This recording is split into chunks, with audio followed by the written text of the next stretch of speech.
The Canadian goose is the only war crime that Canada has never officially had to answer for. A migratory piss missile that strikes fear into the heart of even the hardest of youths. This black, white and brown heavy assault pigeon, known for its biblical shrieks and its satanic temper, decided to head its way south of the wall and take on the screaming American icon that is the bald eagle. Now, this fight for the ages was going to be fought on the most frigid of battlegrounds, a frozen lake. But who was going to come out on top? Was it going to be Tim Hortons or Starbucks? Was it going to be ice hockey or American football? Or was it going to be Drake or Kendrick Lamar?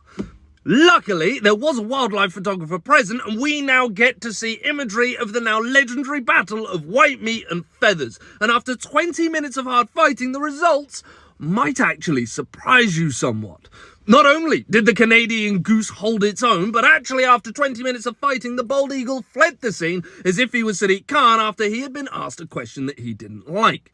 The Canadian goose stood there firm, bruised and battered. This byword for flying intimidation wasn't going to be cowed by the symbol of freedom and strength. And it just went to show that if you're going to fight on ice, the Canadians always have the upper hand.